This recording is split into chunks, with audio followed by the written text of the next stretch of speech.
আসসালামু আলাইকুম। ঈদ স্পেশাল আরও একটি নতুন রেসিপি দেখার জন্য সবাইকে স্বাগত জানাচ্ছি। আজকে তৈরি করে দেখাবো মজাদার মগজ ভুনা।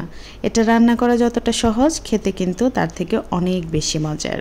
ভাত, রুটি, পোলাও, পরোটা বা লুচির সাথে পরিবেশন করতে পারেন মজাদার এই মগজ ভুনাটা। তাহলে চলুন মূল রেসিপিতে।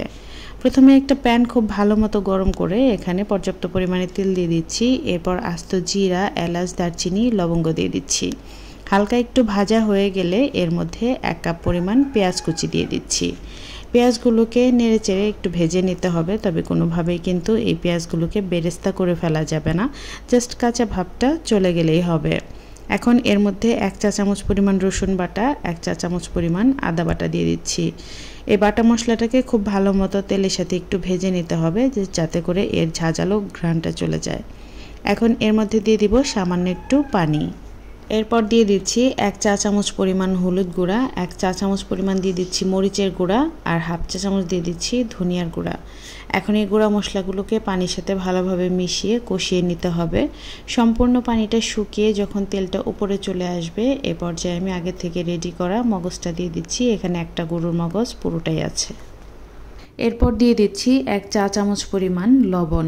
রান্নার শেষে টেস্ট করে প্রয়োজন হলে আবার অ্যাড করে দিবেন। এরপর দিয়ে দিচ্ছি গরম মশলা বাটা। এখানে আমি এলাচ, দারচিনি আর সামান্য একটু জিরা দিয়ে পাটায় পিষে নিয়েছি। সব কিছুকে খুব ভালো মতো মিশিয়ে রান্না করে নিব ঘড়ি ধরে 3 মিনিটের মতো। নিচের দিকে একটু মশলাটা লেগে আসছে, কারণ এখানে আর কোনো পানি অবশিষ্ট নেই। সম্পূর্ণ পানিটা শুকিয়ে তেলটা যখন উপরে চলে আসবে, তখন এখানে মগজটা সেদ্ধ হওয়ার জন্য পানি দিয়ে দিতে হবে। আমি প্রায় 1 কাপের মতো পানি ব্যবহার করেছি। এখন পানিটার সাথে মগজগুলোকে খুব ভালো মতো মিশিয়ে নিব।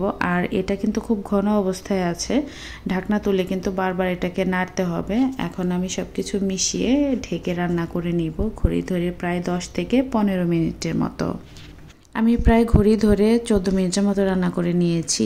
এখন ঢাকনাটা তুলে এর মধ্যে কাঁচামরিচ ফালি দিয়ে দিচ্ছি। এখানে আপনারা চাইলে মরিচটা আগেও ব্যবহার করতে পারেন। আমার বাসায় যেহেতু ছোট বাচ্চা আছে, আমি এটাকে খুব বেশি ঝাল করব না। জাস্ট এই পর্যায়ে কাঁচামরিচটা দিলে হালকা একটু ঝাল বের হবে, আর সেই সাথে খুব সুন্দর একটা ঘ্রাণ অ্যাড হবে। আমার রান্নাটা শেষ হয়ে গিয়েছে। আপনারা চাইলে এর থেকেও আরও বেশি ফ্রাই করতে পারেন, যেটাকে মগজ ফ্রাই বলে। আমি এটাকে সবসময় একটু ভেজা ভেজাই রাখি, কারণ এটাকে আপনি যত বেশি কুক করবেন, এটা কিন্তু তত এর খাদ্য গুণাগুণটা হারাতে থাকবে।